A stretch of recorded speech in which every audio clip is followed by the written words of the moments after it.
Welcome again friends. तो next question है हमारा एस्टेट 2022 के सॉल्यूशन हम कर रहे हैं जिसमें 127 question is the capacitance of a capacitor becomes 7 by 6 time of its original value if a dielectric sheet of thickness t thickness given है 2 by 3 d is introduced in between the plate where d is the separation between the plates. Find out the dielectric constant of the dielectric sheet. ठीक है, आपको डायरेक्ट्रिक constant निकालना है इस question के अंदर। तो इस तरह का आपका सेटअप बनेगा। ठीक है, ये पैरेलल प्लेट मैंने यहाँ पे प्लेस कर दी है जिनका सेपरेशन डी है, और इसके बीच में जो रेड कलर का मैंने शो किया है ये हमने क्या किया है, डायलेक्ट्रिक शीट इंट्रोड्यूस कर दिया जिसका थिकनेस है 2/3d। तो इसका मतलब है जो शीट आपने इंट्रोड्यूस किया है, ठीक है, उस शीट का जो थिकनेस है वो हमारे पास है 2/3d, और टोटल सेपरेशन था हमारे प्लेट्स का d। तो जो बाकी बचा वो एयर में बचा, वो एयर में हमारे पास कितना बचा, एक्चुअली दिस इज 1/3d। ठीक है, तो ये सिनेरियो बन गया सीट रखने के बाद का। और ये कहता है कि कैपेसिटेंस जो बाद में बनेगा वो जो पहले कैपेसिटेंस था उसका 7/6 टाइम है। तो सपोज कर लेते हैं कि बाद में जो बना वो C2 है और जो पहले बना वो C1 है, तो वो 7/6 टाइम ऑफ C1 हो जाएगा। आपको कुछ नहीं करना इस क्वेश्चन के अंदर, सिर्फ आपने C1 यानी कि फॉर्मूला आपको कैपेसिटेंस का आना चाहिए कैपेसिटर के केस के अंदर, और आपका क्वेश्चन सोल्व हो जाएगा। ओके, तो फार्मूला क्या होता है, कैपेसिटेंस का फार्मूला होता है, मैं C1 इंट्रोड्यूस कर लेता हूँ पहले, that would be epsilon not A divide by D. ठीक है, बट क्योंकि C2 जब बनाएंगे तो उस केस में आपने शीट को इंट्रोड्यूस कर दिया है, तो C2 का फार्मूला हमारे पास क्या बनेगा, C2 का बन जाएगा एप्सिलॉन नॉट A। ठीक है, बट नीचे हमारे पास सिर्फ D नहीं आएगा। अब क्योंकि ये सारा एयर में था ऊपर C1 के टाइम में, तब D लिख दिया हमने, अब एयर में नहीं है सारा, तो एयर में कितना है, एयर में हमारे पास है 1/3D, यानी कि D/3 लिख सकते हैं, प्लस जो हमारे पास डायलेक्ट्रिक शीट के अंदर का डिस्टेंस है उसको डायलेक्ट्रिक कांस्टेंट के साथ लिखा जाएगा। तो वो है आपका 2D/3, और उसका डायलेक्ट्रिक कांस्टेंट लेट कर लेते हैं कि K है, तो हमने K का ही वैल्यू निकालना है यहाँ पे, ये हमारा क्वेश्चन है। और ये कहता है कि ये जो वैल्यू है ये किसके बराबर है, ये आपके पास 7/6 C1 के बराबर है, और C1 का वैल्यू कितना है, एप्सिलॉन नॉट A D है। ठीक है, तो यहाँ से D कॉमन ले लेंगे, एप्सिलॉन नॉट A यहाँ पे है, यहाँ पर भी है, तो ये सारा कैंसिल हो जाएगा। वैल्यू हमारे पास क्या बचेगा, एक्चुअल में वैल्यू हमारे पास बचेगा C2 इज इक्वल टू या C2 को भी हम लोग यहाँ पे छोड़ दें कैलकुलेशन में तो कोई दिक्कत नहीं है, डायरेक्टली आप क्या करो, इसको कंपेयर कर लो। D यहाँ से कॉमन आ जाएगा, एप्सिलॉन नॉट A यहाँ पर है, तो ये कैंसिल कर जाएगा इसको सारे को। तो राइट साइड में वैल्यू आपके पास बचेगा बेटा 7/6, लेफ्ट साइड में यहाँ पे आपको D कॉमन लेते हो, तो this is 1/1/3 plus this is 2/3K। इसको सोल्व करना है, आपका क्वेश्चन सोल्व हो जाएगा। तो इसको जब हम सोल्व करते हैं फर्दर, तो because 3K is the LCM, तो ये हो जाएगा 3K ऊपर चला जाएगा, और यहाँ पे आपके पास क्या रहेगा, दिस इज K+2, और ये इक्वल किसके है, ये इक्वल है बेटा 7/6 के। क्रॉस मल्टीप्लीकेशन करवा दो इनका, तो this is 18K will be equal to 7K + 14। तो यहाँ से इसका सब्ट्रैक्शन करेंगे तो ये रहेगा हमारे पास 11K इज इक्वल टू 14। तो यहाँ से हम K निकाल सकते हैं, यानी कि डायलेक्ट्रिक कांस्टेंट आ जाएगा हमारा, दिस विल बी 14/11। तो ये हमारा हो जाएगा इसमें आंसर। तो ये ऑप्शन नंबर फर्स्ट में आपका रिजल्ट है। तो इस तरीके से आप इस क्वेश्चन को अप्रोच कर सकते हैं। नेक्स्ट क्वेश्चन है question number 128। Question is a juggler throws ball into air. He throws one ball whenever the previous one is at highest point. How high do the ball rise if he throw n ball each second? यानी वो क्या कर रहा है, एक second के अंदर वो n बॉल थ्रो कर रहा है। ठीक है, तो आपको करना क्या है, आपको ये हाइट निकालना है। ठीक है, तो इसमें आप इस तरीके से कर सकते हो कि आपको ये हाइट इंट्रोड्यूस करना है, इसके बारे में बात करनी है। तो बॉल जब वो थ्रो करता है तो ग्राउंड से करता है, और पीक पे जब वो बॉल पहुंचती है थ्रो करने के बाद, तो वो दूसरी बॉल थ्रो कर देता है। ठीक है, तो ये है, तो इसका उल्टा भी लिखा जा सकता है, यानी इसका मतलब ये हो गया कि n बॉल्स वो थ्रो कर रहा है पर सेकंड। तो एक बॉल को थ्रो करने में उसको कितना समय लगेगा, 1/n सेकंड लगेगा। तो इसका मतलब इसको हम लोग as a time period calculation में माने तो इसका मतलब हमारे पास टाइम पीरियड कितना आ गया, 1/n सेकंड आ गया, कि वो हर बार इसी टाइम के हिसाब से बॉल को थ्रो कर रहा है। ओके, बड़ा सिंपल सा इक्वेशन है, स्ट्रेट लाइन के अकॉर्डिंग आप इसको काम करोगे। जब वो बॉल थ्रो कर रहा है तो उसकी वेलोसिटी u है, और जब हाइट पे बॉल चली जाती है तो लेट कर लेते हैं b है, बट हाइट पे जाके बॉल रुक के वापस आ रही है तो इसका मतलब वो वेलोसिटी 0 हो जाएगा और इसका वैल्यू रहेगा u का। और क्योंकि वो बॉल वापस आ रही है तो, और इसने यहाँ पे एक्सेलेरेशन को जब आप यूज करोगे तो उसको -g आपने यूज करना है, ये याद रखना। ठीक है, बिकॉज बॉल हाइट पे जाके वापस आ रहा है तब वो नीचे वाले वापस फेंक रहा है। तो ये थोड़ा सा आपको याद रखना है, और आपको फाइंड आउट करना है ये हाइट यहाँ से यहाँ कितने डिस्टेंस पे जा सकता है। तो इसके लिए दो इक्वेशन सिंपल यूज करो, आपने स्कूल लेवल में वो पढ़ी है। फर्स्ट इक्वेशन क्या है, v is equal to u plus a t. अब v जो है वो तो हाइट पे जाके उसका वेलोसिटी है तो वो तो जीरो है, इज इक्वल टू यू है वो इनिशियल वेलोसिटी है।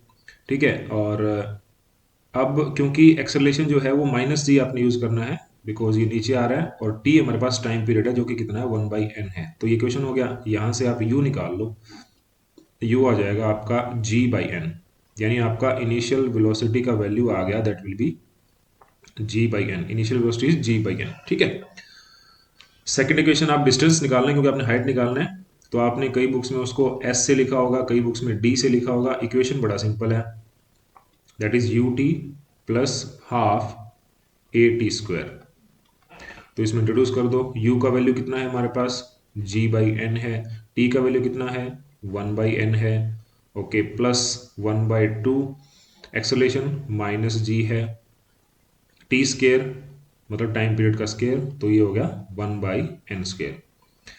चलो, तो डिस्टेंस हमारे पास कितना आ जाएगा, ये बन गया आपका, दिस इज g/n², और माइनस ये बन गया आपका g/2n²। ठीक है, तो ये कितना बचेगा वैल्यू, दिस इज g/2n²। तो यहाँ पे कैपिटल एन से लिखा है तो हम इसको चेंज करके लिख देते हैं, दिस इज g/2n²। तो ये हो जाएगा बेटा आपका आंसर। तो ये ऑप्शन नंबर थर्ड में है। ठीक है, आपको सिर्फ ये ध्यान रखना था, ये दो इक्वेशन याद रखना है, और इन दोनों इक्वेशन के बेसिस पे आप इस पूरे क्वेश्चन को कर सकते हैं। बहुत ही सिंपल क्वेश्चन है, सिर्फ आपको ये समझना था कि क्वेश्चन में पूछ क्या रहा है। और यहाँ पे की पॉइंट ये था कि वो 1 सेकंड में एन बॉल थ्रो कर रहा है, यानी कि वो एन बॉल थ्रो करने के लिए 1 सेकंड टाइम ले रहा है। तो टाइम पीरियड निकाल लो, ऑटोमेटिक क्वेश्चन बन जाएगा।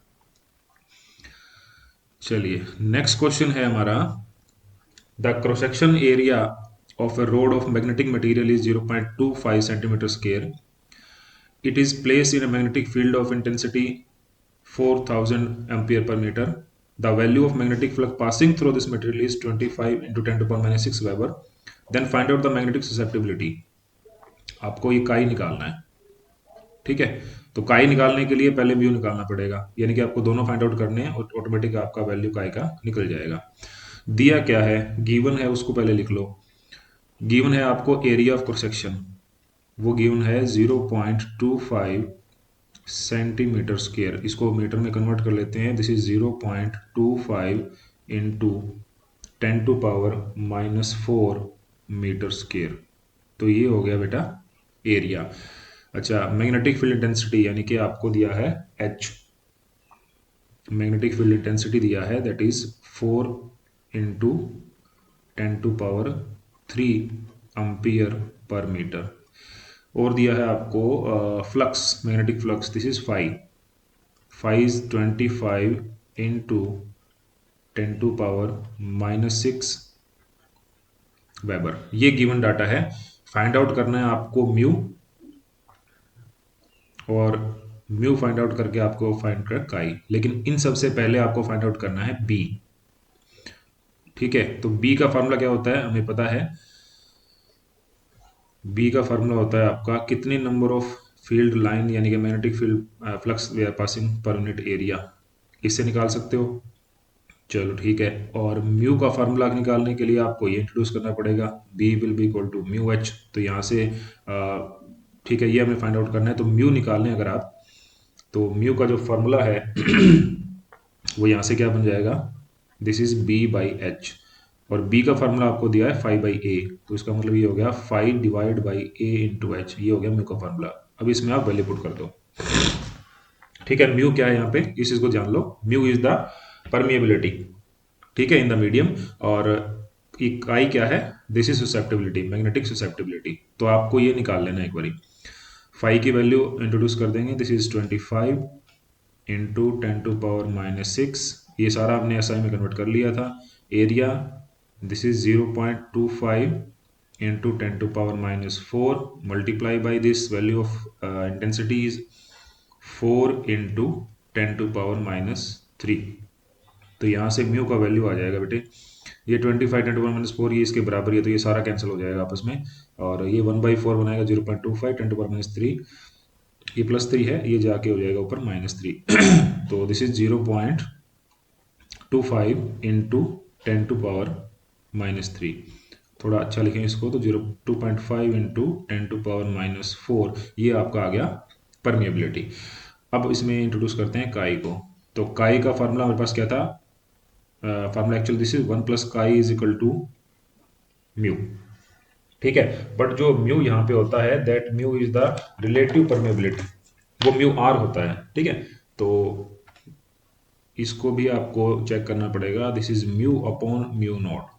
Mu naught is the absolute permeability, mu is जो हमने फाइंड आउट किया है वो परमेबिलिटी, और म्यू आर आता है रिलेटिव।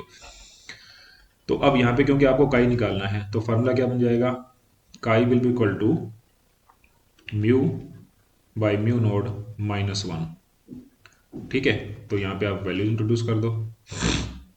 म्यू आपने फाइंड आउट कर लिया, 2.5 इंटू 10⁻⁻4 डिवाइड बाई जो म्यू नोड होता है, एब्सोल्यूट परमिएबिलिटी जो होता है, वो होता है बेटा आपका 4 पाई इंटू 10⁻⁻7 और -1। इसको सोल्व कर लेना है, और इसका जो रिजल्ट है वो आएगा आपके पास 198.044।